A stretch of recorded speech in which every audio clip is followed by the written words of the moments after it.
Isang mapagpalang araw po muli para sa inyo mga minamahal nating subscribers at sa mga taong nagtsatsaga makinig at magbasa sa mga videos ng channel na ito. Sa video na ito atin pong pag-uusapan at tutuklasin ang pinagmulan ng sinasabi nilang 49 days. Kaya kung bago ka pa lang sa channel na ito ay nirarapat ko pong panoorin po ninyo ang mga previous videos ng channel na ito upang lubusan nyo po maintindihan at maunawaan ang paksang ating tatalakayin sa video na ito. Sa video na ito ay akin pong ibabahagi ang aking natutunan na siyang ibinahagi din ng aking mga guro sa espiritual patungkol sa kapaliwanagan ng 49 days. At akin din pong ipapaliwanag ang original or origin o pinagmulan ng sinasabi nilang 49 days. Kaya simulan na po natin ang pag-aaral ng karunungang lihim. Ngayon po ay atin na pong pag-usapan itong sinasabi nilang 49 days. Hindi po ba kayo nagtataka kung saan nanggaling yung sinasabi nilang 49 days na yan? Diba nasabi na po nila, mag-devotion ka ng 49 days. Saan ba naggaling yung 49 days na yan? At yan po ang paksang ating pag-uusapan sa video na ito. Ngayon, kapag nagsabi ang mga sinasabing mga antingero, agimatero o nagsishare sila ng sinasabi kailangan itong testamento na ito o kailangan itong orasyon na ito ay debosyonan ninyo sa loob ng 49 days na walang patlang. Pero wala pong nagpapaliwanag kung saan talaga nag-origin o nagmula itong sinasabi ng 49 days na yan. Wala pong nagpapaliwanag kung ano yung sinasabing 49 days na yan. Sinasabi lang nila kailangan mong debosyonan ng 7 biyernes. Pero ano yun? Saan nagmula yung 7 biyernes na yon? Ano yung 7 biyernes na yon? Yan po ang ating tatalakayin sa video na ito.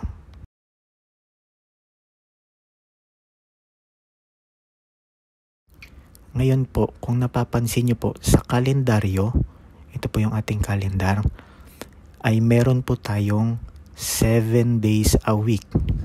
Ito po yung Saturday, Sunday, Monday, Tuesday, Wednesday, Thursday, and Friday.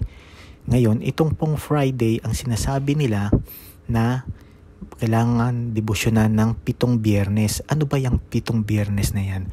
Ito po ay malapit po ito sa mga kapatid nating Muslim.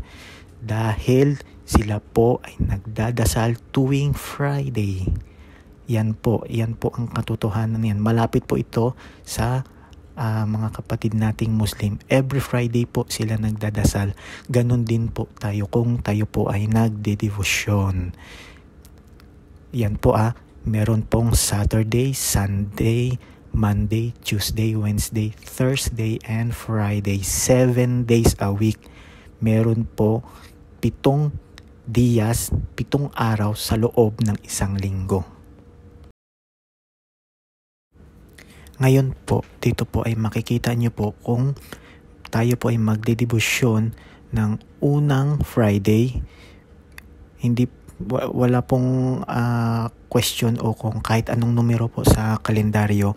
Ito po ay guide lang po ito sa unang araw ng ating pagdedebosyon. Kung makikita nyo po is 1, 2, 3, 4, 5, 6, 7, and 8. Ito po yan 1, 8, 15, 22, 29, 36 at 43. Kung sa first Friday po tayo magdedevosyon, ito po ang total niyan. 1, 2, 3, 4, 5, 6, 7, 7 biyernes po. 7 Friday. Yan po ang katotohanan dyan kung kayo po ay magdedevosyon na sa unang Friday o sa unang biyernes ng buwan. Kahit anong number po siyan sa kalendaryo, ang importante po ay ito po ang susundin ninyo mula 1 hanggang umabot po kayo ng ika-49 days. Minimum po ito Ito po yung minimum na sinasabi nila. Ngayon, kung bibilangin nyo po itong number nito na itong 1, 8, 15, 22, 29, 36, 43, kung inyo pong bibilangin yan is 7. 7 po. Kaya sinasabi pong 7 Friday. Ngayon, ang big question po, ang malaking katanungan, ano yung 7 na yan? Bakit 7 Friday? Yan ay paksang tatalakayin din sa susunod na itong image. 'Di ba, malaking katanungan po kung bakit 7? Ano ang dahilan? Anong unique dito sa 7 na ito na sinasabi nilang 7 biyernes? 7 times 7 is 49.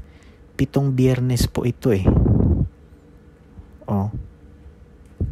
Ayan po 49. 7 biyernes, 1, 2, 3, 4, 5, 6, 7. Lahat po ito, 7 din po itong diyas. Ito din po, 7 pong diyas. Total po siya ng 49. Yan pong malaking katanungan. Ano ang papel ng 7 na ito sa banal na Diyos Amang Yahuwah o Yahweh? At yan ay tatalakayin natin dito sa sinasabing menorah. Ayan, medyo lalaliman ko po ng konti ang pag-aaral natin upang maintindihan nyo po. Ang menorah po ay consist ng 7 lampara. Hindi po sila gumagamit ng kandila. Ito po ay lampara. Ito po ang inutos ng Diyos Ama kay Moshe o Moises na gumawa ka ng ginto. Purong ginto po ito. Itong lampara po nito, puro po itong ginto na ginawa o pinagawa ni Moshe sa mga Jewish na kanyang sinagip nung sila po ay nakalaya sa captivity mula sa Ehipto. Ang original po nito ay 7 po. Ito po ay 1, 2, 3, 4, 5, 6, 7. 7 po. Yung bagong menorah po na may wick o yung stem, bagong tangkay dito po, ay gawa na lamang po iyon ng tao. Dahil po iyon ay bilang commemorate or dedication sa Hanukkah. Bilang pagbibigay pugay sa victorious o sa battle ng victorious ng mga Maccabees. Yun po yun. Pero ang original po na nakasulat sa Biblia ay 7 po. Ito lamang po, 7. At yan ang ating tatalakayin sa susunod na image. Ito pong bawat stem na ito at itong bawat bulaklak po ito ay may bilang po ito. Yan, may bilang po iyan. Hindi ko na po tatalakayin kung ano po ang ibig sabihin ng bawat lampara na yan. Medyo malalim na po iyan at yan po, ito po ay meron pong sinasabi natin sikreto o confidentiality na hindi natin pwedeng ihayag. So pasensya na po, hindi ko po pwedeng ihayag kung ano man yung sikreto na yan.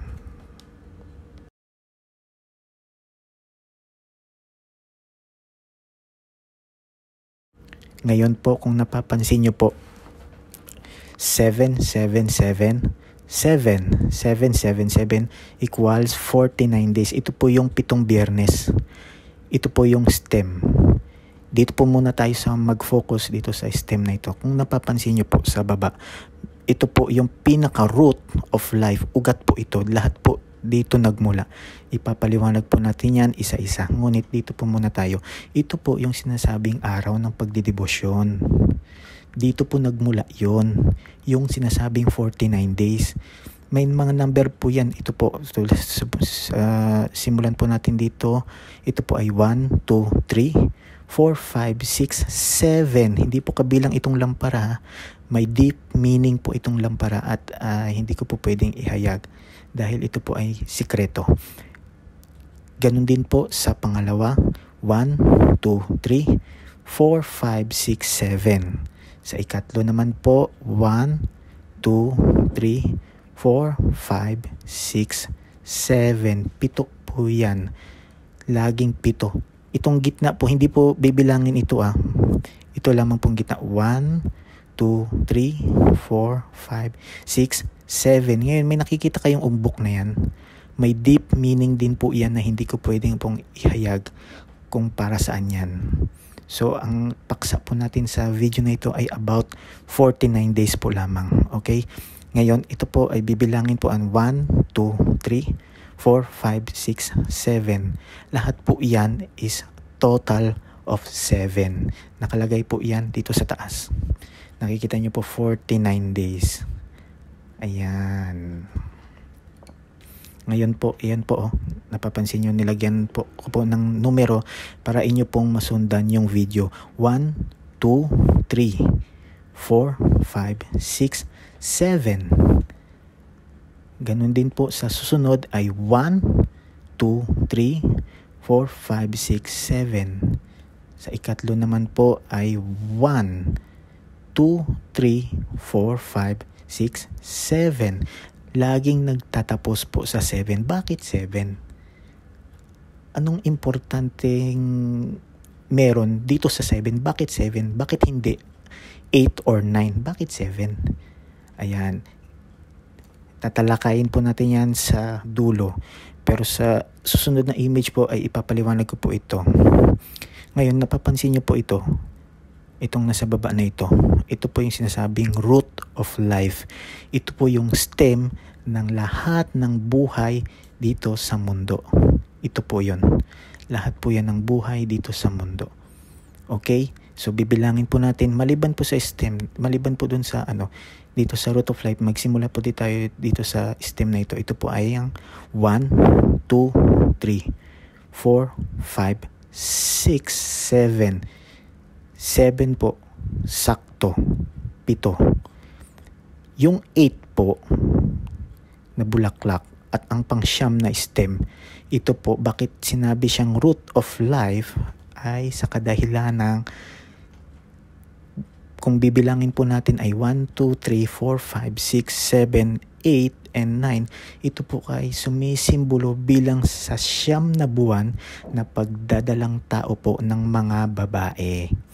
Lahat po tayo ay galing po sa sinapupunan ng babae. Yan po. Kahit po si Yahshua ay dumaan din po sa sinapupunan ni Mariamne o ni Maria ng 9 na buwan. Okay? Yan po, kaya tinawag po siyang the root of life. Ito po. Pero ang paksa po natin ngayon ay ito lamang po. Yan po ang main stem. At lahat po yan ay kumakatawan sa 9 na buwan na pagpubuntis ng babae. At ang numero po ay meron pong 1 hanggang 9. Okay? Pag 1 and 0, hindi na po yun numero. Hindi na po yun as 10 dahil ang numero po ay 1 hanggang 9. Okay po? Ngayon, dito sa susunod na image po, yan po nakalagay. Ito po ay ang days. Kung bibilangin po natin is 1, 2, 3, 4, 5, 6, 7, 8, 9, 10, 11, 12, 13, 14, 15, 16, 17, 18, 19, 20, 21. Ito pong side na to is 21. Ganun din po sa side sa kabila is 21. So 21 plus 21 equals 42. Bibilangin naman po natin yung gitna. 43, 44, 45, 46, 47, 48, and 49. Kaya po meron tayong 49 days. Yun po ang katotohanan at origin o pinagmula ng sinasabing 49 days.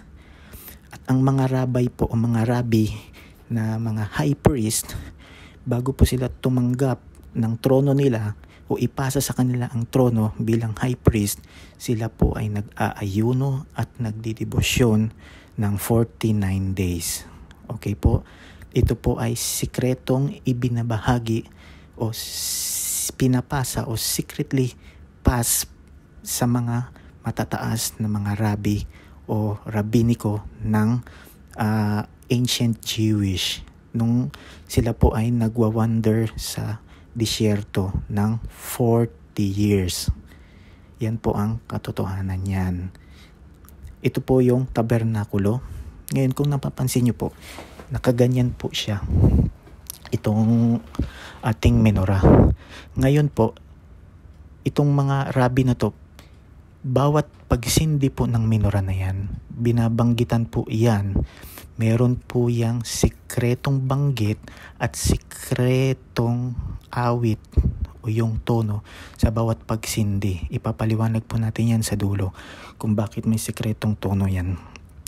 Ang pagbanggit po niyan at pagsindi ay may sikreto po yan, may procedure po yan. Kung sino po ang nakakaalam nun, hindi po natin alam. Ang nakakaalam lamang po nun ay yung mga sinaunang high priest, even the 72 letters name of Yahuwah.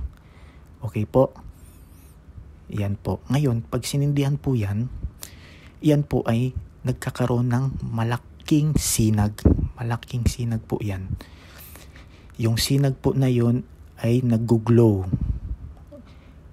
Pag nag-glow po yun, sinag na yun ay may kanya-kanya po silang sariling kulay.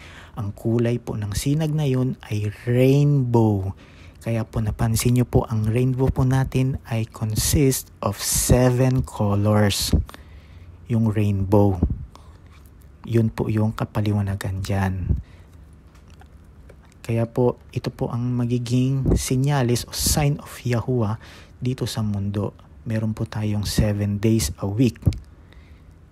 Meron tayong Lunes, Martes, Miyerkules, Huwebes, Biyernes, Sabado, Linggo. 7 days a week.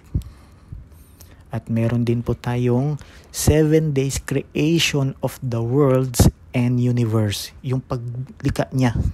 Yung paglikha ng mga infinito sa kalawakan at sa mundo natin. 7 araw po. Okay? And then, meron din po 7 arkanghel. Kilala nyo naman po siguro yun kung sino yung 7 na ito. 7 arkanghel.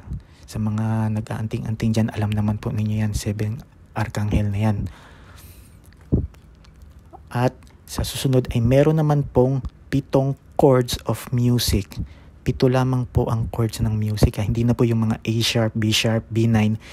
Ano na po yun? Dagdag po yun. Pero ang original o yung root ay A, B, C, D, E, F, and G. Kapag dinagdagan po yan dito is A na po yan. Octave A na po yan. Okay? Ganun din po sa nota o yung notes. Meron pong 7 notes of music. Ito ang Do, Re, Mi, Fa, Sol, La, Ti. Kapag dinagdagan po yan ng Do is the octave na po yun ng Do. Kumbaga ito ay lower Do, yung Do po dito ay magiging higher Do. Napansin nyo po, 7 po. Diba? Kaya nang sinabi ko po, pag sinisindihan po yung lampara, may sikreto pong awit yun. Ang nakakaalam lamang po noon ay mga higher priest ng Jewish world, ng ancient Jewish world po. Okay? Ayan po. And then, yung sinasabi kong rumarayos po yung nagkakaroon po ng sinag. Maliit lang man po yung ano niyan, yung tawag nito, yung apoy pag sinindihan. Pero yung sinag niya talagang nag-gloom. Halos sakupin po yung buong tabernakulo. Kasi po ito lamang po ang liwanag ng tabernakulo. Wala na pong ibang liwanag. Ito lamang po ang nagsisilbing liwanag ng tabernakulo. At ito po yung sinag po niyan ay nagre-rainbow. Kaya napansin nyo po yung rainbow po natin is consistent po ng 7 colors. Red, orange, yellow, green, blue, indigo, and violet. Yan po ay nagre-represent din po sa 7. Ito po yung 7 lampara. Ngayon, ang lampara po ay ginagamitan po yan ng olive oil o yung pwedeng kainin na olive oil. Pero hindi po basta-basta olive oil yun . Yun po ay may sikretong basbas bago po gamitin. Yung olive oil po yun, binabasbasan po yun, dinadasalan po yun. Para po yung katulad ng mga garapa natin. Di ba sa mga garapa natin, pinapakain natin, dinadasalan. Ganon din po yung olive oil na nilalagay dito bago po sindihan. At bawat pagsindi po niyan, meron po yung batas. May awit po yan at may sekreto po yung natatagong, kumbaga sa atin ay orasyon o dasal.